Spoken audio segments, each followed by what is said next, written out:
Special thanks to Tokyo Treat and Sakurako for sponsoring today's video. Before we get started, there will be spoilers for the rest of the Thousand Year Blood War arc to come in the video to follow. Alright, once again we are back with another edition of our Klub Outside Q&A Round-up series. As always, Kubo takes and answers a variety of questions directly from fans over on his personal Q&A platform, and then we try to dissect those answers right here and see if there is anything of value to be found. A lot of the time, Kubo's comments are a mix of light-hearted chatter and fluff, but sometimes we are given real, genuine insight into the story and world of Bleach that for whatever reason wasn't found in the original material. And as always, I'm not going to be looking at every single answer he's ever given, nor even necessarily looking at them in any kind of a chronological order. Mostly I am trying to curate the answers that I find to be the most interesting and to have the most value. And so, speaking of which, this time the questions revolve around the mysterious first generation of Espada, whether or not the Vizard can acquire full hollow forms in the style of Ichigo, the financial situation of the Urahara shop, and more. A huge thank you to M Shadows for providing the translations to the questions and answers as always. There is a link in the description to where you too can find them, so make sure to check them out. Right, on with the latest roundup. We'll begin with the topic of the first generation of Espada. Before we get started on the video, guys, if you enjoyed this one when you're done with it, make sure to consider hitting subscribe down below to help push the channel to its next major milestone. I really do appreciate all of your support. And if you haven't done already, make sure to check out my other channel, Mr. Tomo Talks Games, where just yesterday we released a video talking about Sony's recent state of play, so make sure to go and check that one out as well if you haven't done already, and if you like what you see over there, consider hitting subscribe as well. Even though the series is over for the most part, there are still a plethora of mysteries and hidden truths to be uncovered within the lore and world building of Bleach, and the deeper and further back you go, often the more tantalizing it becomes, and the history and timeline of the Espada is perhaps one of the most compelling secrets of them all. The Espada functions similarly to the Gote 13 in that there have been numerous iterations of the lineup, just on a much smaller scale, at least as far as we know. The manga makes several allusions to there being various generations of Espada, though the timeline is murky at best. The Privarone Espada, for example, are symbolic of a previous age, demoted from their positions of power in favour of newer, shinier models made possible by the Hogyoku, granting Aizen even more capable warriors. Anyway, I think with this particular topic, it is probably best to just jump straight into the question at hand and go from there. There's quite a lot to unpack here. Kubo was asked the following, and it is a fascinating question, reading: in the manga, there have been instances of Espada members being replaced, but have Arrancar's 1, 4, 8, and 9 never been replaced? Again, it's a good question, and the reader does pick an interesting selection of characters here. Stark, for example, and the Primera position in general is definitely a weird and slightly nebulous one, and the same goes for Ulquiorra's position as the 4th Espada too, simply because we have no barometer for when he joined their ranks, and no context for whoever may have held the 4th position outside of him. The reader also mentions number 9, which is Aranero, whose standing we will discuss in a moment, as it is a pivotal point within this topic, perhaps the most pivotal, and then finally number 8, Xyloporo, which is the only choice in this list that doesn't really make sense, as we know that Neutra used to be the 8th Espada, and that Xyloporo himself was even kicked out of the Espada at some point, so the position of 8th has actually been one of the most tumultuous of the bunch. But anyway, Kubo responded by saying, the first generation of Espada had 7 members. The Espada that bear the names of the 7 deadly sins have never been replaced before. This is very interesting, but it's actually something we already knew. Kubo discussed this very topic in the second databook Masked, which I have right here. In an interview, Kubo himself says regarding the Espada, and I quote, "I got the ideas for a few of them from the 7 deadly sins. Which Espada was it? Baragon, Araniero's Glottoneria, Xyloporo's La Lujuriosa, and Yami's too, I guess. They are some of the earliest Espada. There were 7 Espada originally, but then I created more of them and they became the 10 swords. That's why there are deadly sins I haven't used yet. Aroniero had the ability to eat, so I chose gluttony. I didn't want to be restricted by the 7 deadly sins, so I chose to save some of the sins so I can use them later for original Espada that are maybe still alive. And Kubo even goes on to speculate that maybe they were chased out or they disappeared on their own. But it's funny, reading this interview, it's not clear when Kubo talks about some of them being the earliest Espada as to whether he means in terms of the in-universe timeline or in terms of when he created them, when he conceived of these characters. But either way, the first generation of Espada having 7 members is now absolutely concrete, and that each of them seems to represent one of the 7 deadly sins. Here's the tricky part, though. In chapter 297, Zomari calls Aroniero the last of the first generation Espada, meaning that absolutely none of the rest of the present-day Espada come from that first generation. They are all second generation at the very least, or perhaps even more recent than that. Aroniero, based on his Zanpakuto and Kubo's own words, clearly represents gluttony.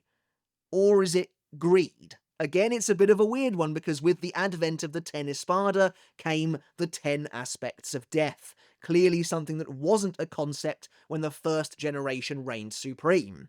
And while gluttony isn't one of the aspects of death, greed is, and that's the one assigned to Aroniero. And so Aroniero finds himself in a uniquely weird spot where he's the only member of the Espada to reflect both a deadly sin and an aspect of death. And it just so happens that his aspect of death also is a deadly sin that isn't the one he reflects. Most interestingly, though, is the actual new piece of information that we do get here, where Kubo says that the Espada that bear the names of the 7 deadly sins have never been replaced before.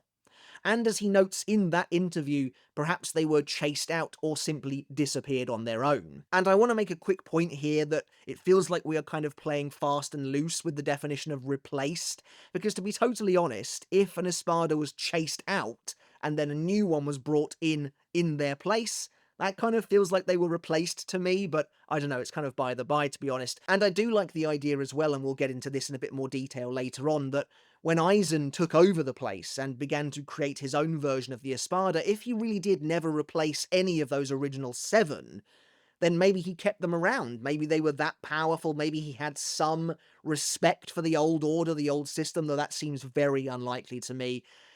But if they were never replaced, as Kubo himself says, then they must have stayed around at least for a little while. I don't know why Aizen wouldn't just get rid of them immediately. Or maybe he valued the fact that there was already a system in place for him to take advantage of. But then again, if they all either left of their own accord, or if they were chased out, specifically them being chased out does kind of feel like they were replaced to me. But this also tells us that none of the Privarone Espada were part of the first generation either, as they were all replaced and demoted.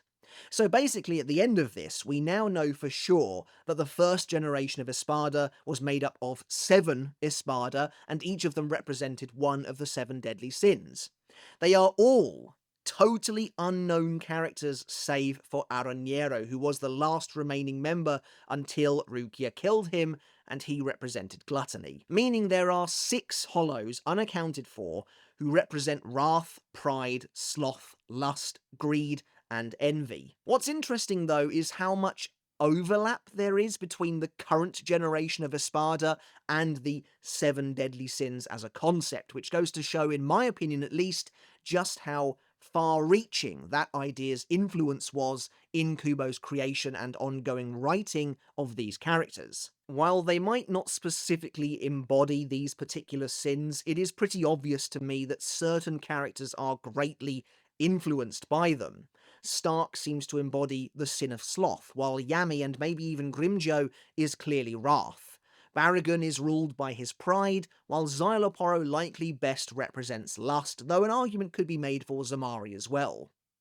Greed is a difficult one in this instance because it probably should just go to Aroniero along with gluttony, and envy is maybe the toughest of them all to identify among the Espada. Maybe it could be attributed to Neutra. It does kind of seem like he is maybe envious of some of those around him who are perceived as being stronger than he is, but Yeah, there's a lot more to him than just that. One additional point I want to make before we move on is that the manga isn't always irrefutable, as it's clear that Kubo came up with some ideas a bit later which seemingly contradict earlier points.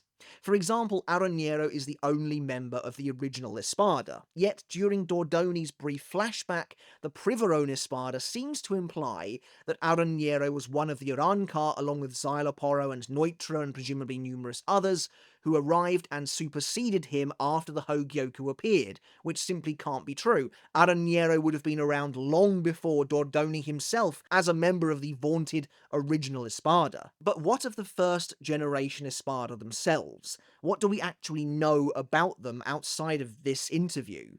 Who were they created by? Was it Aizen or perhaps someone else?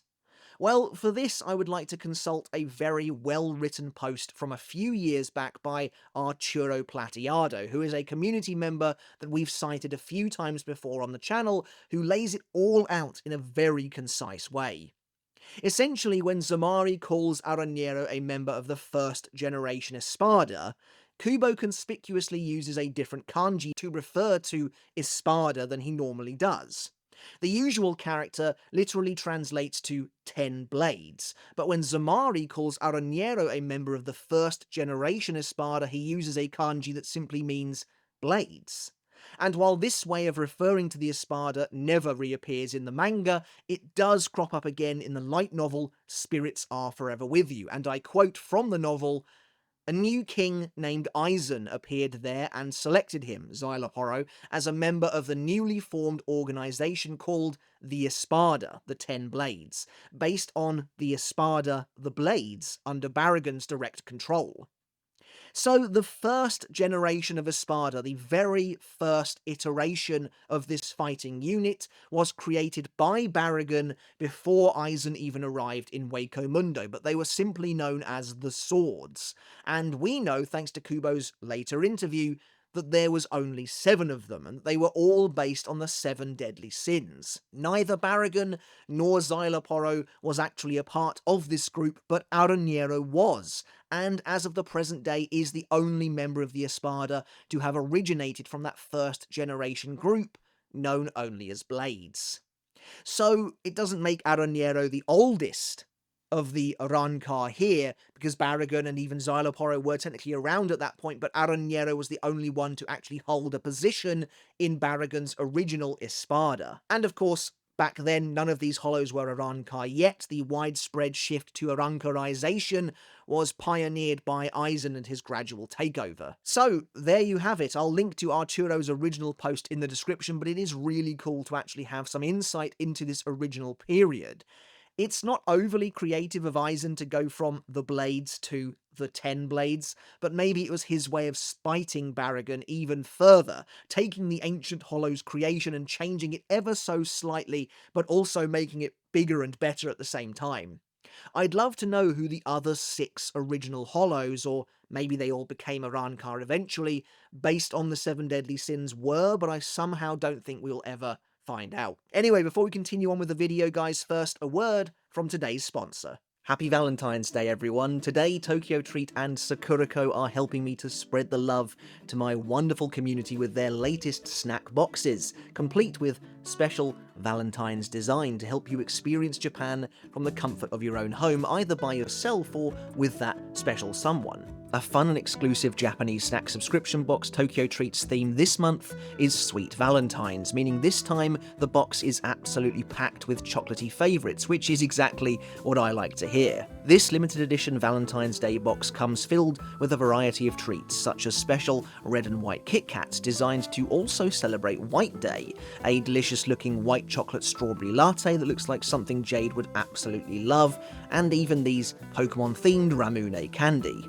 Right, let's take a look to see what's inside the box this time. The Valentine's theming is really cute, and honestly this would make a lovely gift for a loved one. We're going to start things off with our red and white Kit Kats. Now, as I mentioned earlier, these Kit Kats are also designed to celebrate White Day, which is another Valentine's Day style celebration held in Japan a month on from Valentine's Day. Straight up, the heavy emphasis on mixing chocolatey flavours like this means that these are automatically some of my favourite Kit Kats we've ever had in these boxes. This is what love is. But you know what, while we could just sit here and eat nothing but chocolate, I'm going to deviate a little bit and have these strawberry and cream mochi. Yeah, there you go, there's the strawberry and cream on the inside. That's a very tasty little treat. There you go, it's coming to focus.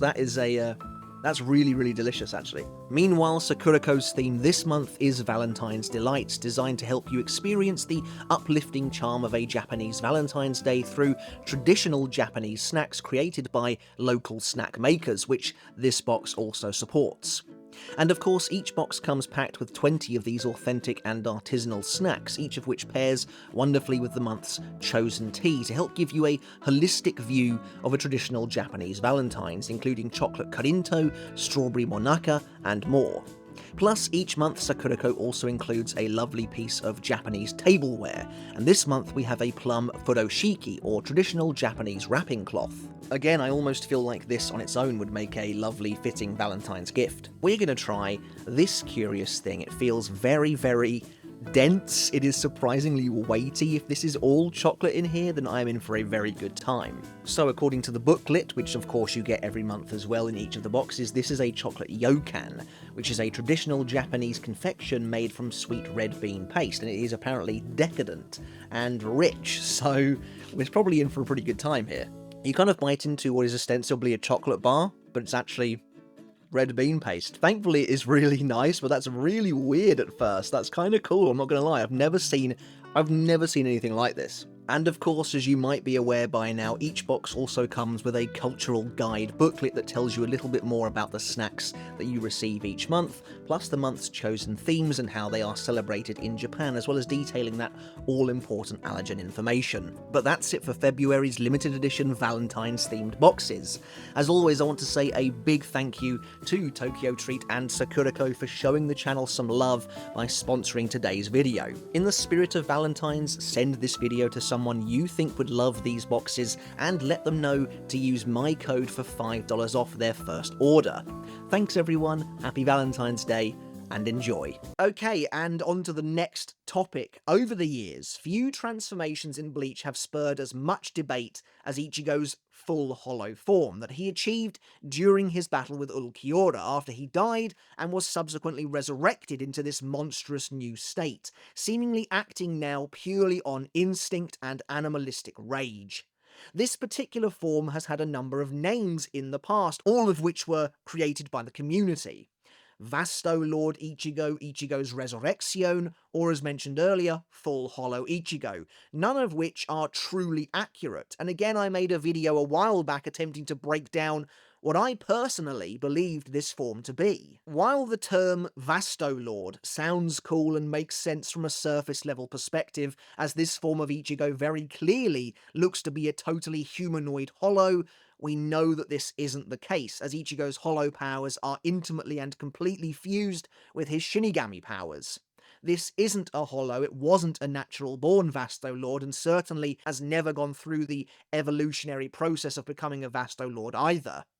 Full Hollow doesn't make sense either, and is a name coined from back when we thought Ichigo's Shinigami and hollow powers were totally separate and distinct beings. Then there's the idea that this could be the equivalent of Ichigo's Resurrection, and this is perhaps the most convincing of the bunch, but again, at least in my opinion, I'm not sure how Ichigo would even go about achieving a Resurrection without somehow completely separating his Shinigami and hollow powers.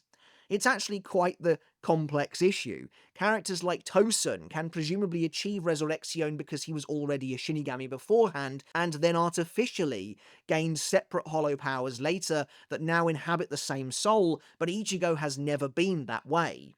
He was born with both power sets intertwined from the get-go. His hollow powers are his Shinigami powers and vice versa, hence white. Ichigo can learn bankai, but what is bankai other than just the final stage of a Zanpakuto, which, as Kubo mentioned again in a relatively recent Q&A, technically any spiritually aware being could manifest a Zanpakuto if they tried with an Asauchi. A Resurrection, however, is the release of a hollow's true, latent power that has been stored away in a sword. While the full hollow does obviously resemble white from Everything But the Rain, wouldn't Ichigo's Resurrection, if we were to go by the standard definition, be more likely to take on a form more closely resembling the lizard-like monster he almost totally transformed into as his hollowification was actually completed?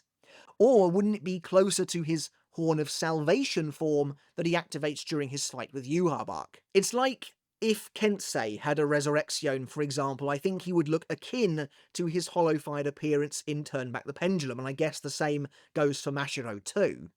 Anyway, we've gone on and on, but now that we've arrived at the Vizard, let's take a look at this particular question, which reads, I love Ichigo's full hollow form. Can the Vizards also undergo the same kind of transformation? To which Kubo replies, I've never thought about it, but it would be nice to see something like that in a game or something. See, that's an interesting answer to me from Kubo and feels very non-committal. Kubo mentioning he'd like to see it in a game made me think he was referring to seeing these forms crop up as non-canon alternate universe forms in something like Bleach Brave Souls, somewhere where there is a precedent for this sort of thing being shown off, along the same lines as the Beyond Resurrection Espada.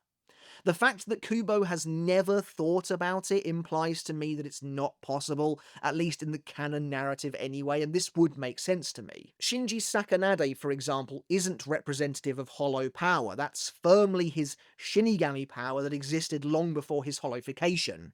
The entire imagery surrounding the hollow masks used by the Vizard was to denote a permanent separation in their powers. The masks are alien, they are abhorrent. Shinji wields a Zanpakuto, his Shinigami powers, but he also wears a mask to represent his separate hollow powers.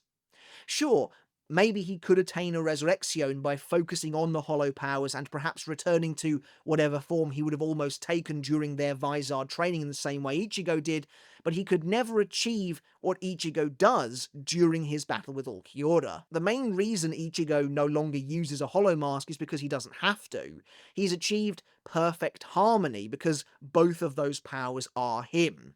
If Shinji or the other Vizards wanted to use hollow powers, they would likely still forevermore have to conjure a mask first. And that's because when it comes to the Vizard, their hollow powers aren't them like their Zanpakuto are. They aren't who they really are, and they will likely be in constant conflict and flux for the rest of their lives. There's one key element here that needs to be considered that totally separates Ichigo's transformation from anything else we've seen.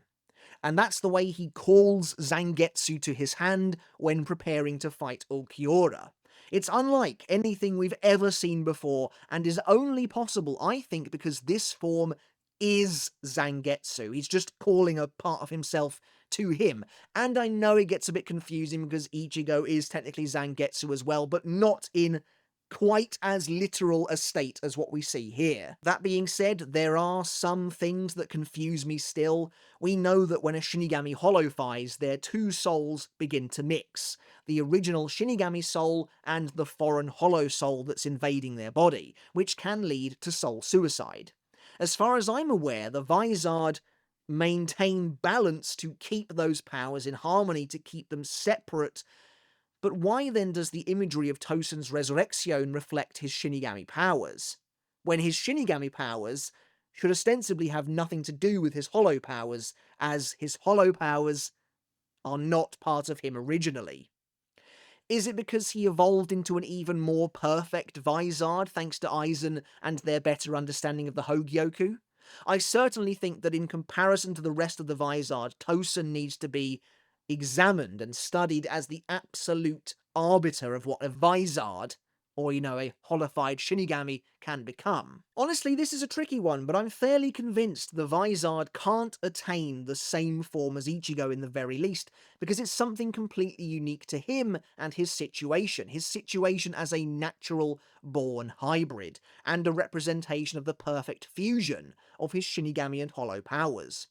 It's very similar, I think, to the Horn of Salvation form, except the key difference is that Ichigo is totally in control during Horn of Salvation, whereas this form we see in the battle with Ulquiorra comes about due to Ichigo dying, and therefore giving Zangetsu complete control to move and manipulate his body like a puppet, driven only by instinct. Anyway, those are just my thoughts. Make sure to let me know yours down in the comments below. The last two topics this time are going to be fairly speedy, I think, so let's dive right into the question. Kubo has asked the following. I have a question about the past Squad 9. I'd like to know the reason for why Captain Kensei Muguruma appointed Mashiro Kuna as his vice-captain. Considering his personality, I just really want to find out what exactly did he see in her that made him pick her.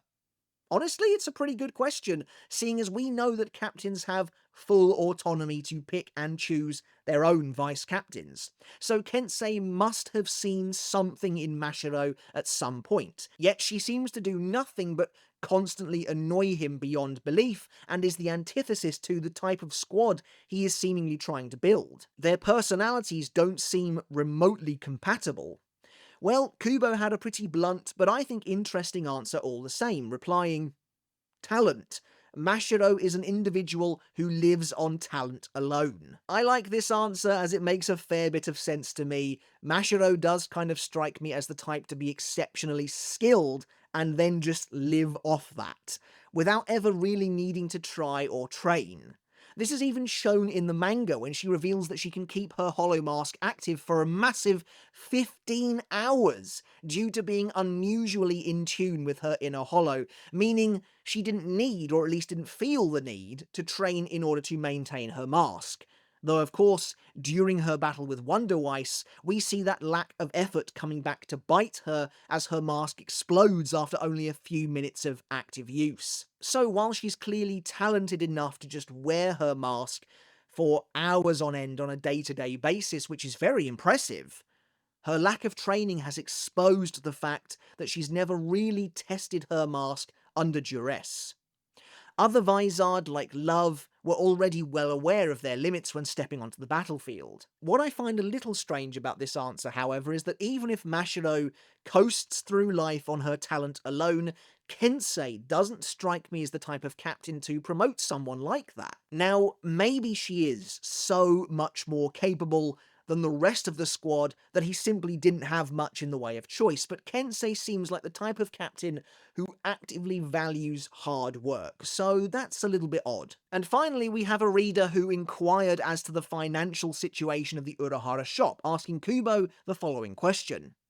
Does Urahara's shop make a lot of profit? Does the shop hold itself on some form of trade with the Serete rather than being just a small-time candy shop?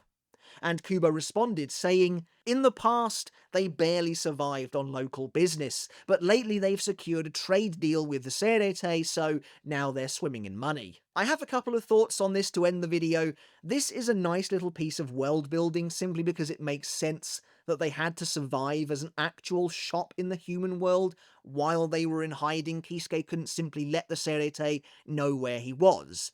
And at the same time, I like the fact that clearly after realizing Kisuke was innocent all along, the Soul Society has decided to work with him in a way that allows him to continue living his life in the human world the way he wants to.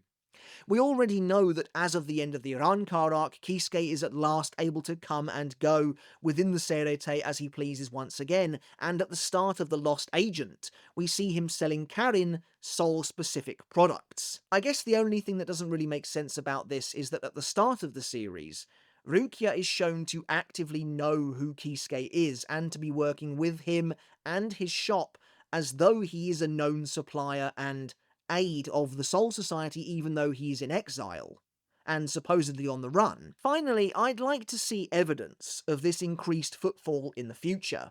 It would be really cool to see the Urahara shop renovated or expanded, or maybe even see them license out a franchise to a different location.